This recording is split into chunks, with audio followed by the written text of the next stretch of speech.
हप्ता आता लवकरच जमा होणार आहे। महिला बालविकास मंत्री आदिती तटकरे यांनी ही माहिती दिली आहे। शेतकऱ्यांसाठी आज दिवसभराच्या ठळक व झटपट बातम्या। शेतकऱ्यांसाठी आज मंत्रिमंडळ बैठकीत अतिशय महत्त्वाचे 5 निर्णय घेण्यात आले आहे, त्यामुळे बातम्या शेवटपर्यंत बघा। शिवसेना उद्धव बाळासाहेब ठाकरे गटाचे खासदार संजय राऊत यांनी अडचण वाढण्याची शक्यता आहे। संजय राऊत यांनी नेपाळमध्ये सुरू असलेल्या हिंसाचार भारतात सुद्धा होऊ शकतो असे विधान केले आहे।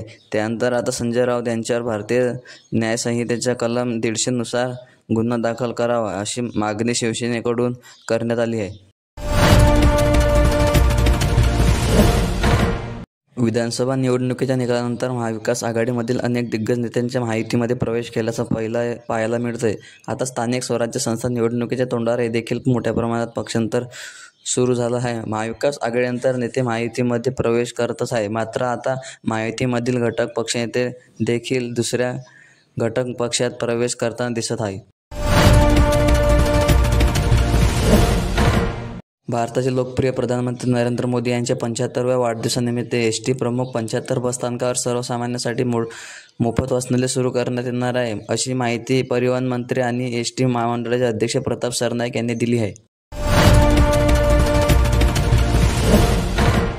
मराठा समाजाला ओबीसीतून आरक्षण दिल्यास ओबीसी आरक्षणाला धक्का पोहोचलाय अशी भीती ओबीसींमध्ये आहे। त्यामुळेच गेल्या अनेक दिवसांपासून ओबीसी नेते समाजातील व्यक्ती या निर्णयाला विरोध करत आहेत।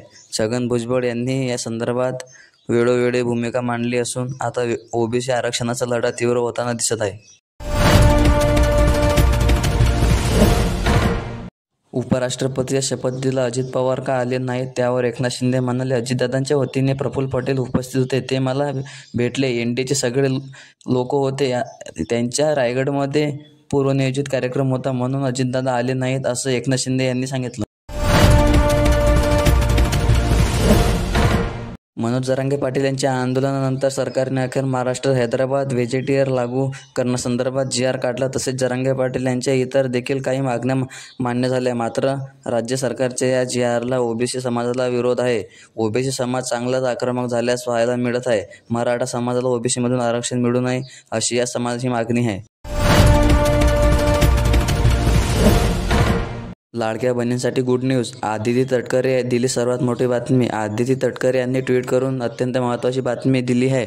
सर्व लाभार्थी महिलांना लाडकी बहीण योजनेचा सन्मान निधी आजपासून वितरणाला सुरुवात होईल असे त्यांनी म्हटलं आहे। त्यामुळे या योजनेतील लाभार्थी महिलांना मोठा दिलासा मिळाला आहे।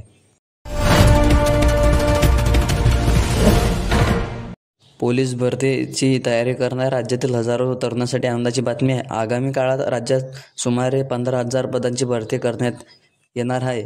काही दिवसांपूर्वी मंत्रिमंडळात या भरतीला मान्यता देण्यात आली आहे। त्यानंतर आता 2022 पासून 2025 पर्यंत संबंधित पदाची विविध वयोमर्यादा ओलांडलेल्या उमेदवारांच्या सरकारने गुड न्यूज दिली आहे। या उमेदवारांना आता आणखी संधी देण्यात येणार आहे। मोठी बातमी समोर येत आहे। सी.पी. राधाकृष्णन यांनी महाराष्ट्राच्या राज्यपाल पदाचा राजीनामा दिला आहे। ते उपराष्ट्रपती झाल्यानंतर महाराष्ट्राचे नवे राज्यपाल कोण असणार याबाबत मोठी उत्सुकता निर्माण झाली होती। अखेर नाव समोर आलं आहे। गुजरातच्या राज्यपालांकडे महाराष्ट्राची अतिरिक्त जबाबदारी देण्यात आली आहे। आचार्य देवव्रत हे महाराष्ट्राचे नवे राज्यपाल असणार आहेत। महाराष्ट्राच्या राजकारणातील एक महत्त्वाची बातमी समोर आली आहे। ठाकरे बंधूंच्या युतीची चर्चा गेल्या अनेक दिवसांपासून सुरू असतात। शिवसेना ठाकरे गटाचे पक्षप्रमुख उद्धव ठाकरे हे आज मनसे प्रमुख राज ठाकरे यांच्या भेटीसाठी शिवतीर्थ दाखल झाले आहेत।